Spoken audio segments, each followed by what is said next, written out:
Hi everyone, I am Mamta and today once again we meet to study leadership styles. Mary Parker Follett says, "The person who influences me most is not he who does great deeds, but he who makes me feel that I can do great deeds." Hence, in order to be a successful leader, a manager must possess the qualities of foresight, drive, initiative, self-confidence and personal integrity. Different situations may demand different types of leadership.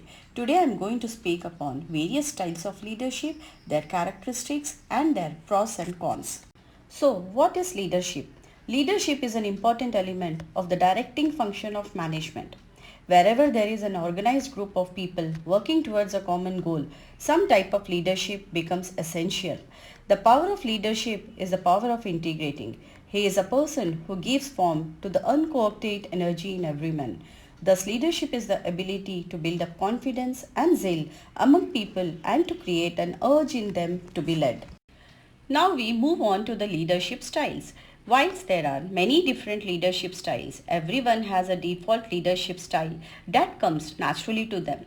Leadership styles determine how someone uses their power and authority to lead others. There are many different styles of leadership and understanding which type you are will make you better equipped to avoid the common pitfalls of that particular style. The best leaders are able to adjust their style based on the situation they find themselves in. The first is the autocratic leadership. Autocratic leadership, often called as authoritative leadership, is centered around and focused on the leader. With this style of leadership, all of the decision making resides with the leader and decisions are made by the leader without consulting subordinates. An autocratic leader will reach a decision themselves, communicate it with their team and expect the team to execute with no questions asked. With autocratic leadership, authority is in the hands of a single person, the leader. Examples of autocratic leaders include Donald Trump and Martha Stewart. Now, the advantages of autocratic leadership style. With no consultation required, the leader can make quick decisions, improves performance in certain situations. Managers are motivated to perform due to a leader is watching feeling. Less stress in certain circumstances. For managers and other subordinates, it can result in less stress as a leader is shouldering all responsibility for all the outcomes. Now, the disadvantages. Communication is one way which can be frustrating for the subordinates. Fear and resentment are common as people don't like being bossed about and criticized more often than praised. The organization is paralyzed when the leader isn't present as the entire organization is dependent on the leader for instructions. Unless the leader keeps pace with the new trends as the time goes on, new opportunities could be missed.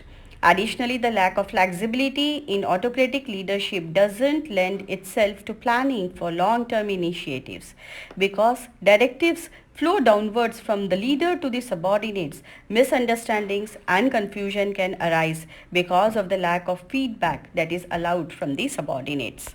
Now, when to use this style? Autocratic leadership works best in situations where quick decisions are needed, such as turning around a failing organization. When close supervision is required, autocratic leadership can work well when existing management is too lenient and workers are not pulling their weight. The autocrat will issue directives to be followed and the activities performed as a result of these directives will be closely followed. When workflows need to be streamlined quickly, autocratic leadership works well when things just need to get done. And this style enables subordinates to get things done without worrying about the bigger picture. This explains why autocratic leadership is very common in the military. Now, the democratic leadership style. Democratic leadership, which is often called as the participative leadership, is focused on the leader's team and is characterized by decision making being shared across the team. In stark contrast to the autocratic leadership style, ideas are shared freely and open discussion is always encouraged. Although discussion is encouraged, it is the role of the leader to guide and direct these discussions and ultimately make a decision as to which way to proceed. Democratic leaders expect their subordinates to have in-depth valuable experience and to be self-confident. Examples of democratic leaders include John F. Kennedy and Larry Page. What are the advantages of democratic leadership style? As decisions are made with the involvement of the entire group, it provides a group check resulting in it being less likely for the leader to make a disastrous decision.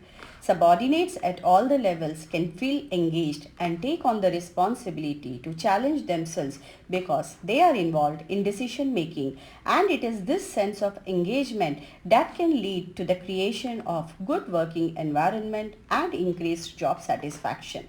Subordinates are encouraged to solve problems under their own initiative, which in turn can create a higher performing team.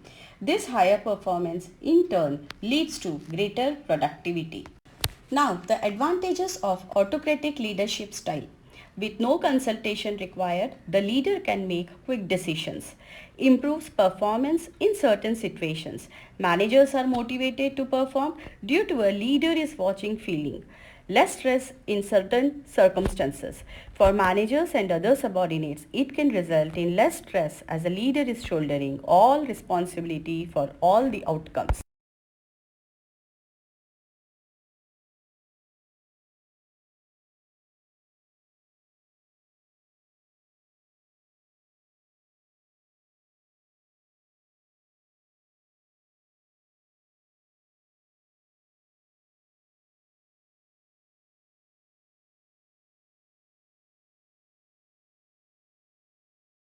Now, when to use the democratic style of leadership? When the subordinates are experts, democratic leadership style works well when working with the subject domain experts, for example, technology experts or pharmaceutical experts. For an experienced and professional team, a democratic leadership style can bring out the best in them by building on their existing strengths and talents rather than just expecting them to perform. When it's necessary to create ownership by involving the team in decision making and planning, you implicitly create buy-in to both the decision and the plan. This makes team members much more committed to plan and much more likely to overcome or work around barriers to execution as they arise. The third style of leadership is laissez-faire, which is based on trust. People who enjoy a wide degree of latitude in making decisions and working on projects autonomously are often most comfortable with laissez-faire leaders. Laissez-faire leadership is where the leaders don't actually lead the team but instead allows the team to entirely self-direct. This style of leadership is known as the hands-off style, and in contrast to other leadership styles we have looked at all, authority is given to subordinates including goal setting, problem solving and decision making. A common question people ask upon learning about this laissez-faire leadership style is, what does a laissez-faire leader do? Well, this will differ from leader to leader, but typically they are more concerned with the creation and articulation of their compelling vision. They are also typically concerned with steps to take help to achieve the vision. Examples of laissez-faire leaders include Warren Buffett, due to the hands-off approach he takes in the companies he owns, and Andrew Mellon. A laissez-faire leadership style typically works best near the top of the organizational tree, where senior leaders appoint their senior leaders to run their respective departments and let them get on with it. Now, the advantages. Laissez-faire leadership style challenges subordinates to take personal responsibility for their work and the outcomes of their work. Supports fast course corrections. Motivated people working autonomously are typically able to overcome roadblocks and adjust course far more quickly when they need to seek approval. When successful, it can result in higher retention as motivated professionals and experts thrive in their work environment which supports autonomous decision making. The disadvantages. There is nobody accountable to take the credit in cases of success or to take the blame in cases of failure. Subordinates can suffer from high levels of stress if they feel unsupported by their leaders or unsure of their capabilities. Self-organizing teams without oversight or direction are prone to miss the deadline. Now, when to use this style? When you are working with creative experts, that is, use with creative professionals who have solid skills and lots of experience in their jobs. When your team has a proven track record of high performance and achievement on certain types of projects. When your team is motivated and driven to succeed on their own and are comfortable working without supervision. The next is the transformational leadership style. At the very foundation of transformational leadership is the consistent promotion of a compelling vision along with a set of values to live and work by. Transformational leaders are sometimes known as the quiet leaders, known for possessing a willingness to lead by example. They often don't make detailed strategic plans but instead facilitate conversations between key people both within and outside of the organization to achieve this end. Transformational leaders create a culture of no blame where the focus is on the problem at hand and how to solve it and not who is responsible for creating the problem. They motivate their followers to perform to their potential by inspiring them. They know their followers and demonstrate concern and empathy for them. A transformational leader is one who models the behavior they expect to see, set clear goals, and has high expectations, and at the same time supporting and emotionally guiding subordinates to achieve.